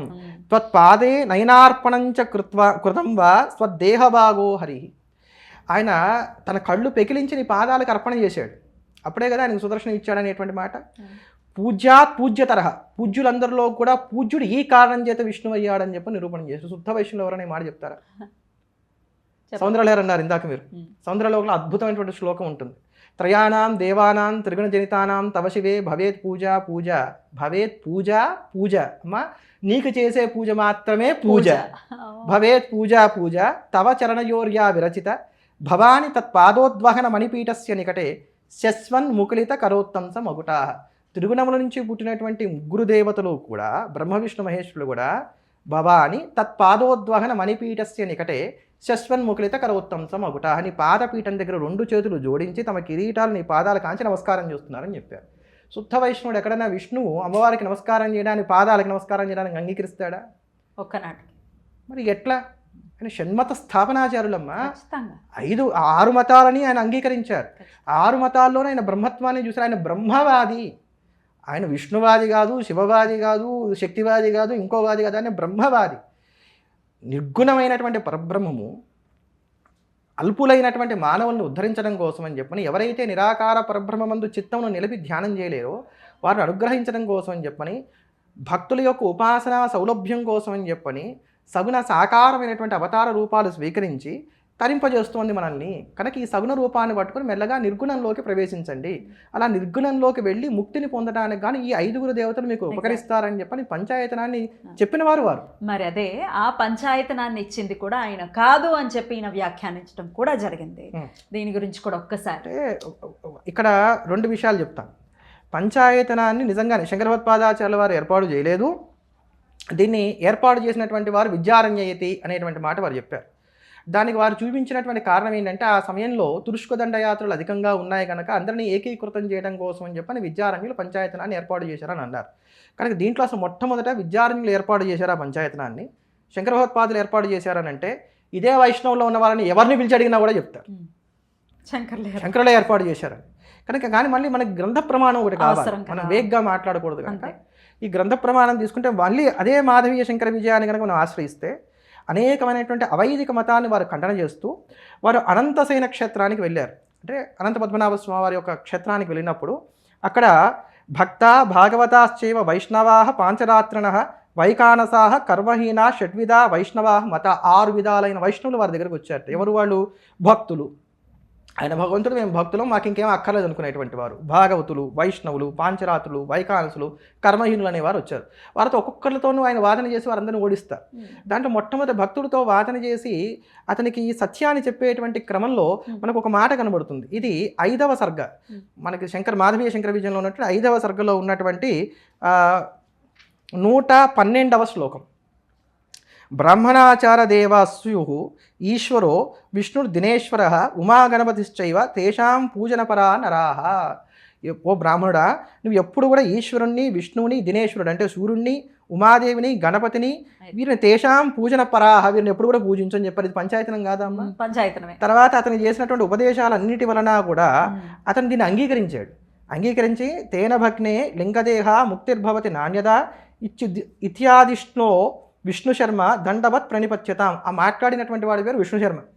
ఆయన వీరికి సాష్టాంగ నమస్కారం చేశాడు. సగణ కారయామాస నిత్యం కర్మ గురుస్మరన్ స్మార్తాచార పరిశ్రాంత పంచపూజ విశారద. నాటి నుండి అతను శుద్ధమైనటువంటి స్మార్తుడిగా మారినటువంటి వాడే పంచపూజ విశారద, పంచాయతనాన్ని చక్కగా అర్చించినటువంటి వాడు అయ్యాడు. ఆ భక్తుల తర్వాత వచ్చినటువంటి భాగవతులు, పాంచరాత్రులు ఇట్లాంటి వారందరినీ ఖండన చేసేటువంటి సందర్భంలో కూడా ఇదే దాంట్లో అనేక మార్లు పంచాయతన ప్రస్తావన వస్తుంది. అంతేగాక ఇక్కడ దీంట్లో నేను ఇంకా వివరించి మీకు శ్లోకాలు చెప్పట్లేదు. కావాలనుకున్నటువంటి వారు ఎవరైనా జిజ్ఞాస ఉన్నటువంటి వారు చక్కగా మాధవీయ శంకర విజయం 5వ సర్గ తీసుకుంటే కనుక వారు వైష్ణవాన్ని ఎలా ఖండన చేశారో మనకి ఇందులో కనబడుతుంది. శుద్ధ వైష్ణవులు అన్నారు కానీ తప్త శంఖ చక్రాంకితాలు వేయించుకుని నేను హరిని అనుకోవడం ఎట్లాంటిదనంటే, మనసులో కూర్చొని నా రాజ్యానికి నేను రాజుని, నా రాజ్యానికి నేను రాజుని అని చెప్పిన ఒక సామాన్యుడు అనుకోవడం అనేటువంటి ఉపమానాన్ని కూడా ఇక్కడ చూపించారు వారు. ఇది మాధవీయ శంకర విజయంలో చాలా స్పష్టంగా ఉంది. అంతేగాక పురాణేషు బృహన్నారదీయాదిషు నిషేధనం దృశ్యంతే తప్త శంకాదే ధారణస్య ప్రయత్నత. బృహన్నారద్యాది పురాణాల్లో ఈ తప్త శంఖ చక్రాంకి ధారణ అంటే వేడి చేసినటువంటి ఈ శంఖ చక్రాలను చక్కగా భుజాల మీద గుద్దించుకోవడం అనేది లేదు నాయన అని చెప్పని వారే చెప్పారు. అట్లా నేను వైష్ణవుని కానీ ఇప్పుడు శంఖ చక్ర ధారణ చేస్తున్నటువంటి వారిని కానీ విమర్శ చేయట్లా, ఇక్కడ సిద్ధాంతంలో భాగంగా ఇక్కడ ఉన్నటువంటి దాన్ని చెప్తున్నాను. అట్లా వారు పాంచరాత్రులను ఇతరులందరినీ కూడా ఖండన చేస్తూ పంచాయతనాన్ని అందరూ కూడా స్వీకరించండి, దాన్ని ఆరాధన చేయండి అనేటువంటి మాట చెప్పినప్పుడు పంచపూజారతో నిత్యం స్వదేశస్థాన్ జనానపి అంటూ అక్కడికి వచ్చినటువంటి వారందరూ కూడా పంచాయతనాన్ని స్వీకరించినటువంటి వారే, వాటిని అర్చిస్తూ వారి వారి దేశాల్లో సుఖంగా ఉన్నారనేటువంటి మాట మనకి కోకొలలుగా ఇక్కడ మనకు కనబడుతూ వస్తోంది. కనుక పంచాయతనాన్ని శంకర భగవత్పాదాచార్యుల వారు అందించలేదు లోకానికి అనేటువంటిది మరి ఎంత కళ్ళ అంటే అది వారు ఆలోచన చేసుకోవాలి. లేదు విద్యారణ్యుల వారికి శంకరాచార్యుల వారి మీద ఉన్నటువంటి తీవ్రమైనటువంటి అభిమానం చేత ఇదంతా వారే చేసేసారని, వీరు చేసిన కీర్తి కిరీటాన్ని వారికి పెట్టారనేటువంటి ఒక మాట ఏమైనా తీసుకొచ్చి దాని మీద కూడా వాదన ఏమైనా లేవనెత్తుతాం అనుకుంటే వారి కాలం ఏం చిన్న కాలం కాదు. విద్యారణ్యుల కాలంలో వారు ఒక మాట చెప్పారు స్వామివారి, చిన్నజీవి స్వామివారి, విద్యారణ్యులు వేదాంత దేశకుల యొక్క సమకాలికులు, ఇద్దరు ఒకే గురువు గారి దగ్గర పాఠం చెప్పుకున్నటువంటి వారు, సహపాఠీలు అని. వాస్తవమే, అది చరిత్రలో ఉన్న మాట అది. అప్పుడు వేదాంత దేశకులు ప్రశ్నించకుండా ఉండేవారా? అప్పుడున్న పండితులకు ఏమన్నా ధైర్యం ఏమైనా తక్కువగా ఉందా? నువ్వేమో అబద్ధాలు రాసావు నీ గ్రంథంలో అడగరా? అప్పట్లో గ్రంథాలు ఇట్లా ఎవరికి తోచింది వారు రాసుకుని నా స్వేచ్ఛ అనేటువంటి రోజులు కూడా కావు కదా. అది గ్రంథం అందరూ కూడా అంగీకరిస్తేనే అది గ్రంథం అయి ఉండేటువంటిది కదా. మరి అవన్నీ జరిగి ఉండేవి కదా, కనుక అది కూడా కాదు. తర్వాత వారు ఇంకొక మాట ఏమన్నారనంటే, అప్పట్లో ఈ తురుష్క దండయాత్రలు ఇలాంటివన్నీ ఉన్నాయి కనుక అందరినీ ఏకీకృతం చేయడం కోసం విద్యారణ్యులు పంచాయతనాన్ని ప్రవేశపెట్టారని అన్నారు. సరే, అది కాదనేది ఇప్పుడు మనకి తేలిపోయింది. ఒకవేళ అది కొంతసేపు రూఢి అనుకున్నా ఇప్పుడు అదే స్థితి ఉంది. ఇందాక నేను మొదట్లో చెప్పినట్టుగా నల్లట్ట పుస్తకాన్ని చేత పెట్టుకొని వచ్చి నా మతంలోకి రానేవాడు ఒకడైతే, నీ ఇంటి పిల్లని నేను ఎత్తుకుపోతా అనేవాడు ఇంకోటి దొరుకుతున్నాడు. విమతాలన్నీ దాడి చేస్తున్నాయి. భారతదేశానికి చుట్టూరా ఉన్నటువంటి బౌండరీలో ఉన్నటువంటి స్టేట్స్ ఏవైతే ఉన్నాయో అవన్నీ కూడా అధిక శాతం ఇతర మతాల్లోనే ఉన్నటువంటి ఉన్నాయి. మనం పక్కన చూస్తున్నాం, పక్కన ఉన్నటువంటి బంగ్లాదేశ్ కావచ్చు, ఇవన్నీ కూడా ఎంత ఊచకోతకి గురవుతున్నాయో తెలుస్తున్నాయి. అటువంటి సందర్భంలో మరి ఇప్పుడు అదే అవసరం పడుతోంది. అలాంటప్పుడు మరి ఈ వ్యాఖ్యలు మీరు ఎందుకు చేయడం? అటువంటి అసలు ఈ సమయంలో ఈ వ్యాఖ్యలు చేసి సమాజాన్ని ఇలా విచ్ఛిన్నం చేస్తే కలిగే లాభం ఏమిటి? మా బోటి గృహస్థుల కన్నా లేకపోతే సామాన్యుల కన్నా మీ బాధ్యత చాలా పెద్దది. సమాజము పెడత్రోవ పడుతుంటే చెయ్యి పట్టుకొని లాగి వాళ్ళని సరైనటువంటి దారిలో పెట్టి మీరు ఇలా ఉండాలి అని చెప్పని వారికి ఒక మంచి దిశానిర్దేశం చేయవలసినటువంటి గురుతర బాధ్యతను వహించినటువంటి వారు మీరు. ఇక్కడ కాషాయం కట్టారు, చేతిలో సత్యదండం పుచ్చుకున్నారు, మీ బాధ్యత అది. ఖచ్చితంగా మేము మిమ్మల్ని నమ్ముతాం. సీతమ్మ తల్లే మాకు ఆదర్శం. సీతమ్మ తల్లి ఎలా నమ్మింది? కాషాయం పట్టుకొని వస్తేనే కదా నమ్మింది. మేము అలాగే మిమ్మల్ని నమ్ముతాం. మరి మీరు ఇలా మాట్లాడారు, మీరు ఏ ఆలోచనతో మీరు ఉపమానం చెప్పారో నాకు తెలియదు కానీ అమ్మా, ఎట్లా అయితే కపట సన్యాసి వేషంలో రావణాసుడు వచ్చి సీతను ఎత్తుకుపోయాడు, అట్లా వీరిని ఇప్పుడు నేను కపట సన్యాసి అని అంటే అది దోషం అవుతుందో ఏమవుతుందో నాకు తెలియదు కానీ వీరు కూడా అలానే కపటమైనటువంటి మాటలు చెప్తున్నారు. అది శోచనీయం. మీరు రామానుజ వైభవం చెప్పండి, ఆళ్వార్ల గురించి చెప్పండి, మీ సిద్ధాంతం ఎంతైనా చెప్పండి. ఇప్పటికి ఎంతమందిని స్మార్తుల్ని వారు వైష్ణవంలోకి తీసుకెళ్లారమ్మా? ఎవరమన్నా ప్రతిఘటిస్తున్నామా? ఎవరిష్టం వారిది. కానీ ఇట్లా చరిత్రని వక్రీకరణ చేస్తూ సమాజంలో విద్వేషాలు రెచ్చగొట్టేటువంటి వ్యాఖ్యలు చేయడం అనేది మాత్రం ఎవరైనా సరే ఖండన చేయవలసినటువంటి. వారు చెప్పిన దాఖలాలు ఉన్నాయో లేదో నాకు తెలియదు కానీ రామానుజాచార్యుల వారు మరి ఇటువంటి పీఠాలను ఏమైనా స్థాపన చేశారా? మీకేమైనా వాటికి సంబంధించిన అవగాహన? ప్రశ్న వేశారు. అసలు వారు ఆ పీఠాల గురించి చెప్పుకుంటే అయిపోతుంది కదా. శంకరాచార్య వారి పీఠాలు, శంకరాచార్య వారి గోళ అంటే ఏంటంటే ఎంతగా రామానుజుల గురించి ఆలోచిస్తున్నా కానీ ఎక్కడో మనకు తెలుస్తోంది అనమాట శంకరులు గొప్ప. అందుకని భయంగా అంటే సామాన్యులకు అర్థం అవడం కోసం చెప్తున్నాను నేను. ఈ పదాలు వాడకూడదు కానీ మనకి సినిమాల్లో ఒక డైలాగ్ ఉంటుంది, కంటెంట్ ఉన్నటువంటి వాడికి కటౌట్ అవసరం లేదు. అట్లా ఇది మనకి అవసరం లేకుండానే వస్తున్నటువంటి మాటలు ఇవన్నీ కూడా. రామానుజాచార్యుల వారు 74 సింహాసనాలు ఏర్పాటు చేశారు అని చెప్పని వారి జీవచరిత్ర చెప్తుంది. ఏంటండి 74. శంకర భగవత్పాదాచార్యుల వారు ఏర్పాటు చేసింది భారతదేశానికి 4 చెరువుల 4 పీఠములు. కానీ ఇవి ఈ రోజుకి సుస్థిరంగా ఉన్నాయి, దేదీప్యమానంగా ఉన్నాయి. వాటి చేత ఆస్తిక సమాజం సురక్షితంగా ఉంది. ఈ రోజుకి కూడా వారు చెప్పేటువంటి మాటను అందరూ కూడా శాసనంగా స్వీకరిస్తున్నారు. వాటి గౌరవం అప్రతితంగా సాగుతోంది. కానీ రామానుజాచార్యుల వారు ఏర్పాటు చేసినటువంటి 74 సింహాసనాలు ఎక్కడున్నాయనేది చాలా మందికి అసలు తెలియని కూడా తెలియదు. రామానుజు నేను తక్కువ చేయట్లేదు, నేను విషయం మీరు అడిగారు కనుక నేను అంతవరకే ప్రస్తావన చేస్తున్నాను. ఈ 74 పీఠాల్లో గృహస్థులైనటువంటి వారు ఉన్నారు, ఎతులుగా ఉన్నటువంటి వారు ఉన్నారు, అనేకమైనటువంటి ప్రాంతాల్లో ఉన్నాయి. అయితే వీటిలో ఇప్పటికీ ఇంకా ఆ పరంపర ఉందా, కొన్నిట్లో ఏమైనా లుప్తమైందా అనేది నాకైతే దాని గురించి పెద్దగా తెలియదు. కానీ 74 సింహాసనాన్ని మాత్రం వారు ఏర్పాటు చేశారు. అదే నేను అంటున్నది, ఇప్పుడు 74 ఎన్ని ఏర్పాటు చేశారు రామానుజులను అడగండి, ఎవరినైనా అడగండి. వైష్ణవులు అనుకునేటువంటి వారిని, అంటే దాంట్లో నిష్ణాతులు అని కాదు, సామాన్యమైన వాళ్ళని అడగండి, తెలియదు. మీరు అవి చెప్పొచ్చు కదా అంటాను నేను. అది 74 పీఠ సింహాసనాలు పెట్టారు మన రామానుజులు, వారు ఇంత గొప్ప ఘనకార్యాలు చేశారు, ఇవన్నీ చెప్పొచ్చు కదా. ఇంకా గట్టిగా మాట్లాడితే అసలు రామానుజులు చేసింది ఏంటమ్మా, గోపురం ఎక్కి ఆయన నారాయణ మంత్రాన్ని అందరికీ సర్వులకు చెప్పారు. ఆయన గోపురం ఎక్కాలంటే దేవాలయం ఉండాలి ఫస్ట్.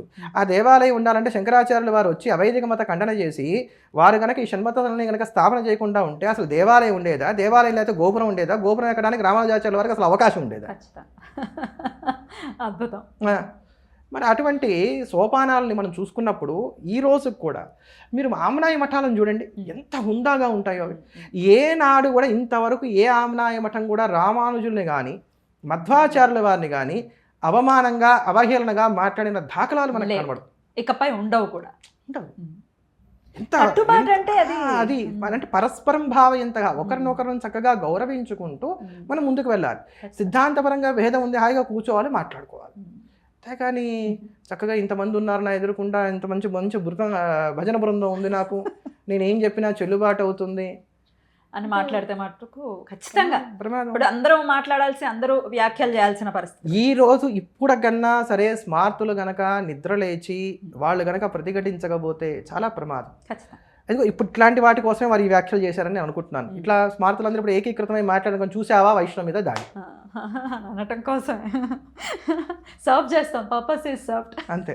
అట్లా స్టార్ట్ అయిందని అనుకోవచ్చు. ఇంకొక టాపిక్ కూడా మాట్లాడుకుందాం అండి. శివలింగం ఉన్న ప్రతి ఇల్లు శ్మశానమే అని ఆయన వ్యాఖ్యానించడం జరిగింది. అసలు ఎలా దాన్ని డైజెస్ట్ చేసుకోవాలో తెలియనటువంటి పరిస్థితి, వినటం కూడా చాలా బాధాకరం. అసలు దీని గురించి వైష్ణవుల్లో చాలామంది అభిప్రాయం ఏంటంటే, శివుడు ఉండేటువంటిది శ్మశానంలో, ఆయన శ్మశానవాసి కనుక ఆయన ఎక్కడుంటే అది శ్మశానం కనుక శివలింగం ఉన్నటువంటి ఇల్లు కూడా శ్మశానం, అది వారు చెప్పినటువంటి మాట. దానికి తర్వాత సోషల్ మీడియాలో చాలా గందరగోళం అయింది ఆ వ్యాఖ్యల మీద. దాంట్లో వారి అనునాయులు కొంతమంది ఏం చేశారంటే, భారతంలో పార్వతీదేవికి పరమేశ్వరుడు శ్మశానంలో ఎందుకు ఉంటాడు, ఇట్లాంటివన్నీ కూడా ప్రమాణాలు చూపెడుతూ, చూసావా ఈశ్వరుడు చెప్పాడు నేను శ్మశానంలో ఉంటారని, కనుక మా జీరస్వామి వారు చెప్పింది కరెక్ట్ అన్నారు. కానీ ఈ మాట చెప్తున్న వాళ్ళు ఇంకో మాట మర్చిపోతున్నారు. కైలాసవాసి విభు, ఆయన కైలాసంలో ఉంటున్నాడు. దేవతలందరూ కలిసి హాలాహలానికి సంబంధించి వారు బాధపడుతున్నప్పుడు, వాళ్ళు వెళ్ళి మొరమెట్టుకున్నప్పుడు ఈశ్వరుడు ఉన్నది వల్లకాట్లో కాదు, కైలాసంలోనే ఉన్నాడు. కుయ్యో మొర్రో అంటూ చక్కటి పద్యం కూడా అక్కడ మనకి చెప్తారు. అక్కడ పోతన భాగవతంలో చాలా అద్భుతమైన పద్యాలు కూడా చెప్తారు. ఇప్పుడు వారందరూ వెళ్ళిన దగ్గరికి కైలాసానికే వెళ్ళారు. ఈశ్వరుడు కైలాసంలో ఉంటాడనేది అందరికీ తెలిసినటువంటి విషయం. పిల్లలు ఎవరినైనా పిలిచి 10th క్లాస్ ఇంటర్ చదువుకున్నటువంటి పిల్లల్ని పిలిచి శివుడు ఎక్కడ ఉంటాడనంటే శ్మశానంలో అని చెప్తారా, కైలాసంలో అని చెప్తారా? కైలాసం అనే చెప్తారు.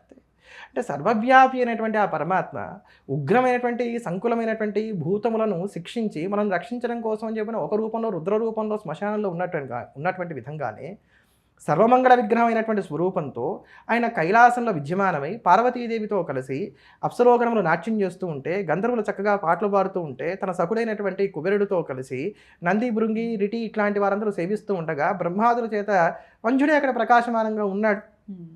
కానీ ఆయన కైలాసంలో ఉంటాడు కనుక శివలింగం ఉన్నటువంటి చోటు శ్మశానం అనేటువంటి మాట అసలు ముందు వీరశైవులు దీన్ని ఎందుకు ఖండన చేయలేదో నాకు అర్థం కాలేదు. ఏ శైవాగమంలోనూ లేదు. ఇప్పుడు వాళ్ళకి ఆగమాలు ప్రధానం అంటున్నారు కదా, ఏ శైవాగమంలో శివలింగం ఉన్నటువంటి ఇల్లు శ్మశానం అని ఉంది, లేకపోతే ఏ పురాణంలో శివలింగం ఉన్నటువంటి ఇల్లు శ్మశానం అని ఉంది. అందుకని నేను అంటాను, మనం వేగ్గా మాట్లాడకూడదు. ఏదైనా మాట్లాడేది ఒక ప్రమాణంతోనో లేకపోతే ఒక గ్రంథాన్ని ఉంటంకించో మాట్లాడితే అప్పుడు ఇటువంటి వాటికి అవకాశాలు ఉండవు. అంతేగాక ఇది శివుణ్ణి చిన్నపుచ్చడమే. వారు ఏమంటున్నారు, శివుడు అంటే మాకు అబ్బో అవ్యాజమైనటువంటి కారుణ్యం, ఈశ్వరుడు అంటే ఎవరు అనుకుంటున్నారు, అసలు ఈశ్వరుడు అంటే విష్ణు భక్తుల అగ్రగణ్యుడు, పరమ భాగవతుడు. ఇది వాళ్ళు చెప్తున్నటువంటి మాటే.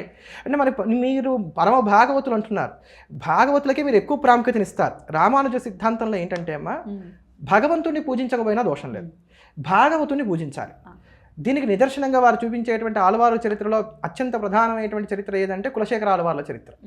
వారు శ్రీరంగానికి వెళ్ళాలని బయలుదేరడం, ద్వాదశోద్ధవ పుండ్రాలు ధరించినటువంటి బ్రాహ్మణులు వైష్ణవులు వారికి ఎదురు రావడం, అయ్యో భాగవతులు మన ఇంటికి వస్తున్నారు వీరికి సేవ చేయాలి కదా అని చెప్పని వారు వెంటనే యాత్రను విరమించుకోవడం, ఇట్లాంటిది వారి దాంట్లో మనకు కనబడుతుంది. అంటే భాగవతులకి అంత ప్రాముఖ్యత ఉంది.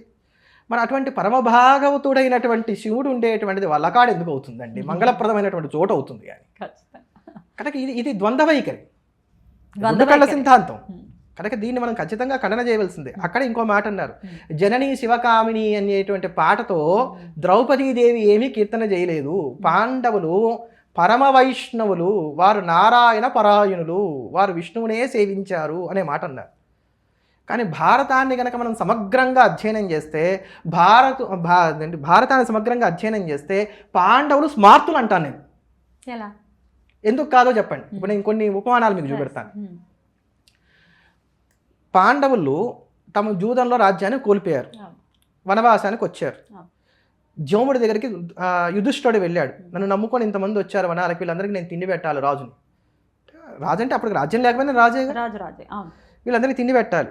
మరి ఎట్లా అంటే జోముడు ఏమన్నాడు, సూర్యోపాసన చేయన్నాడు. సూర్యుని ఉపాసన చేశాడు. పంచాయతీలో ఒక దేవత వచ్చింది, ఆయన చక్కగా అక్షయ పాత్రను పుచ్చుకున్నాడు. తర్వాత వనవాసం పూర్తయింది, అజ్ఞాతవాసానికి వెళ్ళాలి. విరాట నగరంలో ప్రవేశించడానికి ముందు అత్యద్భుతమైన దుర్గా స్తోత్రం చేశాడు ఆయన. సప్తశతి కాదమ్మా, దుర్గా స్తోత్రం ఒకటి చేశాడు. ఆ దుర్గా స్తోత్రం చాలా విస్తారంగా ఉంటుంది, ఎంతో విస్తారమైనటువంటి శ్లోకాలు చాలా గొప్పగా నృతి చేస్తాడు ఆయన. యుధిష్ఠుడు చేస్తాడు. భారతంలో మనకి 2 దుర్గా స్తోత్రాలు కనబడతాయి, అందులో ఇదొక స్తోత్రం. దానికి అమ్మవారు అనుగ్రహించి రక్షిస్తానని చెప్పిన మాటిస్తుంది, శక్తి వచ్చేసింది, అమ్మవారు వచ్చి పంచాయతనంలో అయిపోయింది. అయితే దీనికి మధ్యలో కృష్ణుడి యొక్క సూచన మేరకు మనకు అర్జునుడు పాశుపతం కోసం అని చెప్పని తపస్సు చేసి శివపార్వతి సందర్శనాన్ని పొందాడు, పాశుపతాన్ని పొందాడు. ఈశ్వరుడు వచ్చాడు. తర్వాత యుద్ధం ప్రారంభం కావాలి, భగవద్గీత హడావిడి అంతా అయిపోయింది. అయిపోయిన తర్వాత కృష్ణుడు ఉండనే ఉన్నాడు, నారాయణుడు వచ్చేసాడు. ఈ కృష్ణుడు అర్జునుడికి ఒక మాట చెప్పాడు, యుద్ధంలో విజయం కోసం దుర్గని ప్రార్థన చేయన్నాడు. వెంటనే అర్జునుడు అప్పుడు మళ్ళీ ఇంకో దుర్గా స్తోత్రం చేశాడు. 2 దుర్గా స్తోత్రాలు ఉన్నాయి మనకి భారతంలో. ఈ 2వ దుర్గా స్తోత్రం చాలా ప్రసిద్ధమైనటువంటిది. అర్జునకృత దుర్గాస్తవం, ధనంజయకృత దుర్గాస్తవం అంటాం. ఇది చాలా అద్భుతమైనటువంటిది. 13 శ్లోకాలు ఉంటాయి. ఇది సప్తశతితో సమానమైనటువంటి స్తవం. దీన్ని విశేషంగా మంత్రంగా ఉపాసన చేసేటువంటి వారు కూడా ఉన్నారు. ఎలా మొదలవుతుందండి? నమస్తే సిద్ధసేనాని ఆర్యే మందరవాసిని కుమారి కాళి కపాలి కపలే కృష్ణవింగళి అని ప్రారంభమవుతుంది. మొదటి శ్లోకం ఇది. ఇప్పటికీ కూడా ఉంటుంది. భీష్మ పర్వంలో మొదట్లోనే మనకు కనబడుతుంది. చాలా పవర్ఫుల్ భారతంలోనే ఉంది. కనుక ఇప్పుడు విష్ణువు అయిపోయాడు, శివుడు అయిపోయాడు, అమ్మవారు అయిపోయాడు, తర్వాత మనకి సూర్యనారాయణమూర్తి వచ్చేసాడు. అంతేగాక శివారాధన వీళ్ళు చేశారంటే దాఖలాలు మనకి చాలా కనబడతాయి. యుద్ధ సమయంలో సాయంత్రం వేళ పార్థుడు వెళ్ళి చక్కగా శివలింగార్చన చేసుకుంటూ ఉన్నట్టు ఆయనకు ఒక కళ వస్తుంది. అది కళ కాదని చెప్పిన తర్వాత కృష్ణ పరమాత్మ చెప్పడం, నీ సూక్ష్మ శరీరాన్ని ఆయన తీసుకుని కైలాసానికి వెళ్ళడం, అక్కడ శివదర్శనం చేయడం, ఇవన్నీ అయిన తర్వాత యుద్ధం అంతా అయిపోయింది. ఈ పాపం యుధిష్ఠుడు బాధపడుతున్నాడు, నా వల్ల ఇంత పాతకం జరిగింది, ఇది పోవాలి ఇవన్నీ అని అనుకుంటున్నాడు. వ్యాస భగవానుడు వచ్చాడు, ఆయన ఇది పాతకం కాదని చెప్పాడు. అంతా అయింది. అయితే నీ చిత్తశాంతి కోసం ఒక పని చేయి, అశ్వమేధం చేయన్నాడు. కోశాగారం కాడి ఏముందని అక్కడ మొత్తం అంతా అయిపోయింది, యుద్ధం అయిపోయేదానికి. మరి ఎట్లా డబ్బు ఎక్కడి నుంచి వస్తుంది? అపరిమితమైన సంపద కావాలి కదా. హిమాలయాలో పలానా చోటు ఉంది, వెళ్ళి తెచ్చుకోని చెప్పాడు. అది తెచ్చుకోవాలంటే దానికి గుషకులు కాపలాగా ఉంటారు, అది దానికి శివానుగ్రహం కావాలి. అంటే అప్పుడు భీముడు అంటాడు, మనం నిత్యం శివ పూజ చేస్తున్నాం కదా, శివుడు మనం త్వరగా అనుగ్రహిస్తున్నాడు అన్నాడు. అంటే అప్పుడు వీళ్ళు ఏం చేశారు? శివ పూజ. కనుక వీళ్ళు శుద్ధ వైష్ణవులు అంటానికి లేదు. ఇంకా విచిత్రమైనటువంటి విషయం ఏంటంటే ఈ జననీ శివకామిని అనే పాట రాసిన కూడా వైష్ణవుడు. శుద్ధ వైష్ణవులు అయితే ఇలా ఉంటారన్నమాట. అంతే కదండి, అభేదంగా ఉంటారు. వైష్ణవులలో వాళ్ళు ఏమని సంబోధించుకుంటారు చెప్పండి? అడియేన్ రామానుజ దాసన్ లేదా అడియేన్. చివరిలో కూడా రామానుజ దాస, ఏదో దాస శబ్దాన్ని పెట్టుకుంటారు. దాస శబ్ద ఎందుకు పెట్టుకుంటారు చెప్పండి? అహంకారం తలెత్తకుండా ఉండటానికి, ఎప్పటికీ వినయంగా వినమ్రంగా ఉండటానికి అది సంకేతం. బ్రాహ్మణులకి చాలామంది అనుకుంటారు, మీరు చివరిలో శర్మ పెట్టుకున్నారని అంటారు. శర్మ అంటే ఏమిటి చెప్పండి? శాశ్వతమైనటువంటి సుఖం. శర్మదా, అమ్మవారి సహస్రనామంలో ఒక నామం అది, శర్మదా. ఈ శాశ్వతమైనటువంటి సుఖం ఏమిటి? మోక్షమే. కనుక నువ్వు అనుభవించవలసినటువంటి జీవితం, నీకు కలిగినటువంటి ఈ జన్మ ఏదైతే ఉందో అది నువ్వు శిష్ణోదర పరాయణత్వాన్ని కలిగి ఉండటానికి కాదు, తపస్సు చేసి మోక్షాన్ని పొందడానికి అని చెప్పని అగ్రవర్ణంలో నువ్వు జన్మించావు, జాగ్రత్త అని చేసేటువంటి హెచ్చరిక శర్మ అనేటువంటిది. అంతేగా అవి అట్లా ఆ శబ్దాన్ని, ఆ సంబోధనని మనం జాగ్రత్తగా పట్టుకోవాలి. కానీ శుద్ధ వైష్ణవంలో నైత్యానుసంధానం అనేది ఒకటి ఉంటుంది. దేవుడు గొప్ప, నేను చాలా అల్పుణ్ణి, లేదా నువ్వు చాలా గొప్పవాడివి, నేను చాలా అల్పుణ్ణి, నా వల్ల ఎవరు కూడా ప్రమాదవశాత్తు కూడా కలత చెందకూడదు అనేది వాళ్ళలో ఉండేటువంటి చాలా అద్భుతమైనటువంటి అంశం. కానీ ఇప్పుడు అవన్నీ కూడా కలరాచింది ఎవరు? లుప్తం అవుతున్నాయి కదా. ఇప్పుడు అసలు ఇవన్నీ కలరాచింది ఎవరు? ఆహా, ఇవన్నీ కూడా లోకానికి వారి ఫాలోవర్స్కి చెప్పవలసిన వారే ఇలా చేస్తున్నారు. ఆహా, అలా చేస్తున్నారు. దాస అన్న మాట వచ్చింది కాబట్టి అడుగుతున్నటువంటి ప్రశ్న అండి. వైష్ణవుల్లో ప్రధానంగా ఉండేది కృష్ణ పరమాత్మకి లేకపోతే విష్ణువుకి దాసుడుగానే ఉండిపోతారు తప్ప ఆయనలో ఐక్యమయ్యే పరిస్థితి ఉండదు అని అంటారు. శైవంలో చూస్తే ఖచ్చితంగా స్వామివారిలో అంటే ఐక్యం అక్కడ వారికి ఏంటంటే ఇక్కడ మీకు సమానత్వం ముందు మీరు ఆయన సమతామూర్తి అన్నారు కదా, అసలు సమానత్వం అనేది అసలు వైష్ణవంలో ఉందో లేదో కూడా మనం ఒక మాట చెప్పుకుని దీన్ని కూడా నేను సమానం చెప్తాను. తెంగళై వడగలై అందులో 2 సంప్రదాయాలు ఉన్నాయి. అంటే వాళ్ళకి నామం పెట్టుకునేటువంటి విషయంలో వివాదాలు ఉన్నాయి, వివాదాలు ఉన్నాయి, విభేదాలు ఉన్నాయి. ఇప్పుడు సమానత్వం ఉన్నట్టా లేనట్టా? మరి సమతామూర్తి ఎలా? నేను మళ్ళీ రామానుజులు ఏమనట్లా, మీరు చెప్తున్న మాటలకి నేను చెప్తున్నాం. మాలో ఉన్నంత సమానత్వం మీలో లేదనేది వాళ్ళు మనల్ని దెప్పి పొడిచేటువంటి ఒక మాట, దాన్ని చెప్తున్నాను. మీలోనే తెంగలై వడగలై అభిప్రాయ భేదాలు చాలా ఉన్నాయి. అసలు ఇన్ని మాటలు మాట్లాడేదానికన్నా నాకు చాలా ఆశ్చర్యమైనటువంటి అంశం ఏంటంటే, నేను చాలా కాలంగా దీన్ని ప్రస్తావన చేద్దాం అనుకుంటున్నా కానీ ఇప్పుడు ఎందుకునో జ్ఞాపకం వచ్చింది. తిరుమల క్షేత్రానికి వెళ్ళండి, కింద తిరుపతిలో గరుడ వారధి ఉంది, ఫ్లైఓవర్. దాని యొక్క ప్రతి పిల్లర్ మీద నామం ఉంటుంది. పైనుంచి వెహికల్స్ అన్నీ వెళ్తున్నాయి, మన పాదాలతో దాన్ని తొక్కుతున్నాం, అన్నీ చేస్తున్నాం. ఇది కంటికి ఎవరికీ కనబడట్లేదా? జీఆర్ స్వామి వారికి ఇది కనబడలేదా? జీఆర్ స్వామి వారి ఫాలోవర్స్కి ఇది కనబడలేదా? మేము విష్ణు భక్తి పరాయణం అనుకునేటువంటి వారు ఎవరికి ఇది కనబడలేదా? టీటీడీ ఏర్పాటు చేసింది కాదు, టీటీడీకి దానికి సంబంధం లేదు. మరి దీన్ని ఎవరు ఎందుకు ప్రశ్నించట్లేదు? ఇట్లాంటి విషయాలు కదా మనం మాట్లాడవలసి. ఇందాక ఏదో అడిగారు మీరు, దాస భక్తులు ఎప్పుడు దాసుడుగానే ఉండిపోతారు. అంటే ఇక్కడ వీళ్ళకి ఏంటంటే అమ్మా పర వ్యూహ విభవ అర్చ అంతర్యామి అని చెప్పని 5 విధానాలు చెప్తారు. దీంట్లో విభవావతారాలు అంటే రామకృష్ణాది అవతారాన్ని కూడా విభవావతారాలుగా ఉంటాయి. వీటిలో ఉన్నటువంటి పరవాసుదేవుడు ఎవరైతే ఉన్నారో ఆయన ఎవరు చూడరట. పంచసూరులని 5 ఉన్నారు, వారు మాత్రమే దర్శిస్తారని. లక్ష్మీదేవి, ఆదిశేషుడు, గరుత్మంతుడు, ఇలా కొంతమంది చెప్తారు. 5 విశ్వక్సేనుడు లాంటి వారు. ఈ 5 మాత్రమే ఆ పరవ్యూహంలో ఉన్నటువంటి పరవాసుదేవుని చూస్తారు. వ్యూహ రూపంలో ఒక ఆయన ఉంటాడు. ఆ వ్యూహలోకం అనేది ఒకటి ఉంది, అంటే వారి సిద్ధాంతం అది. వాళ్ళకు ఉన్నటువంటి సంహితా గ్రంథాలు చెప్తున్నటువంటి మాటలు.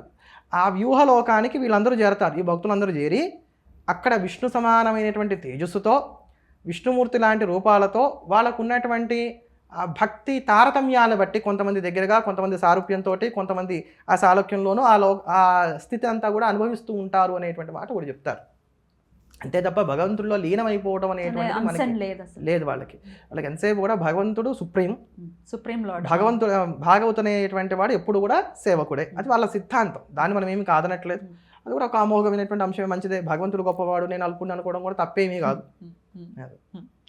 అయితే ఇంకొక విషయం అండి, మేము ప్రతి దాన్ని యాక్సెప్ట్ చేస్తామనే మాటలు కూడా మనం స్వామివారి మాటల్లో వింటూ ఉంటాం. బీబీ నాంచారమ్మ అంశాన్ని ఒకవేళ మనం తీసుకుంటే అపర భక్తురాలు, ఇంక అందులో ఏమీ సందేహం లేదు, దాన్ని ఆమోదించాల్సినటువంటి అంశమే.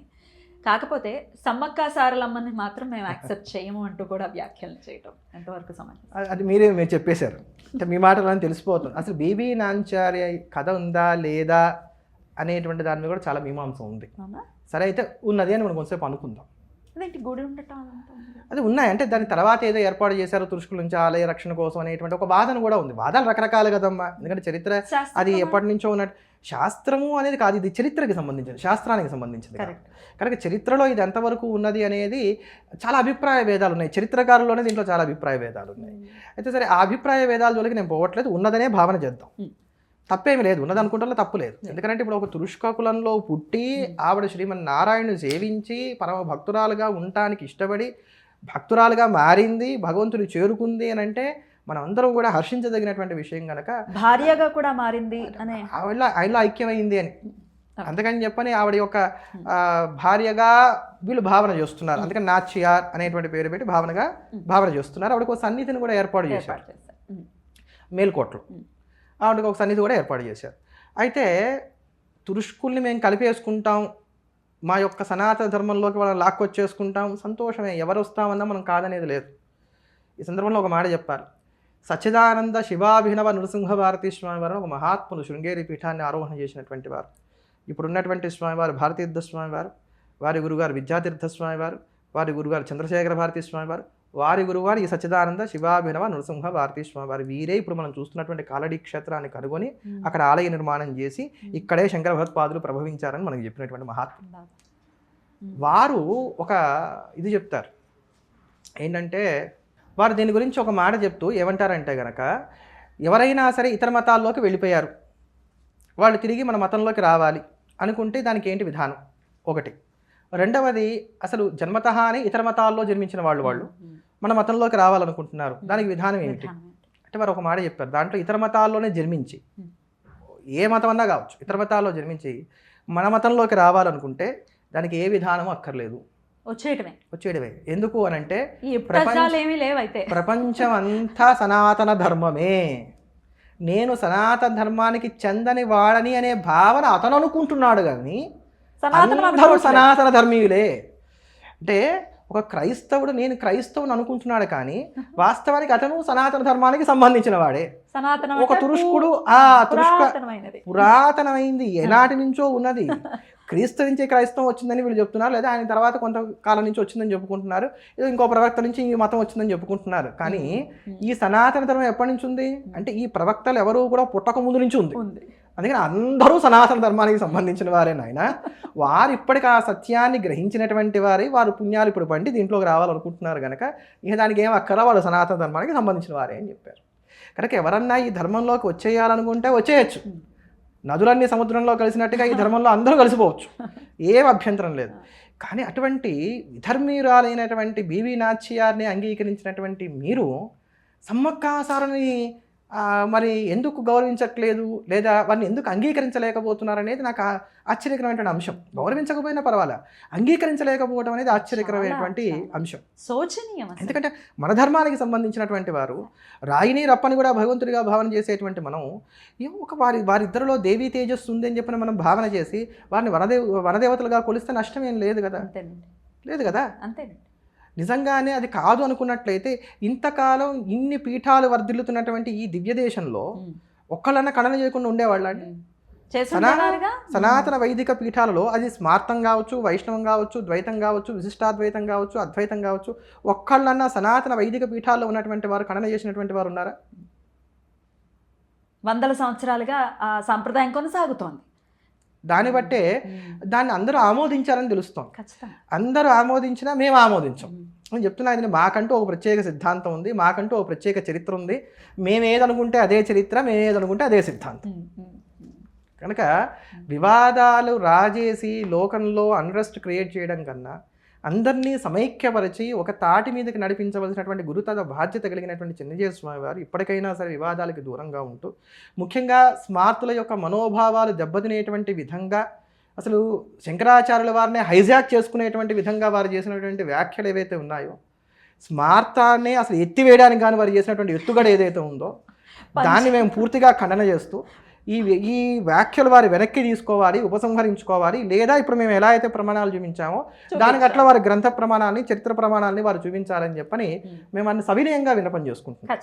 ఇప్పటికైనా ఇటువంటి వివాదాలకు దూరంగా ఉంటూ అందరినీ రామానుజ సిద్ధాంతం వైపు వారు నమ్ముకున్నటువంటి సిద్ధాంతం అది కనుక దాని వైపు నడిపిస్తూ భగవంతుడి యొక్క కళా కాలక్షేపాలన్నీ కూడా అందరితోనూ చేయిస్తూ ఆ భాగవతాన్ని చక్కగా అందరికీ కూడా సప్రమాణంగా చెప్తూ, రామాయణాన్ని చెప్తూ, వాటన్ని కూడా వివరిస్తూ, అందులో ఉండేటువంటి ధర్మ సూక్ష్మాలు వివరిస్తూ, పెడత్రోవలో ఉన్నటువంటి వారిని సన్మార్గంలోకి తీసుకొచ్చేటువంటి వారి అసలైనటువంటి బాధ్యత ఏదైతే ఉందో దాన్ని వారు ఇప్పటికన్నా నిర్వహిస్తారని చెప్పని భావిస్తున్నాను. అలా ఉండాలని చెప్పని కోరుకుంటున్నాను. ఈ వ్యాఖ్యలు ఖచ్చితంగా వారు వెనక్కి తీసుకుంటే మాత్రం మేము అందరం సంతోషపడతాం. ఖచ్చితంగా.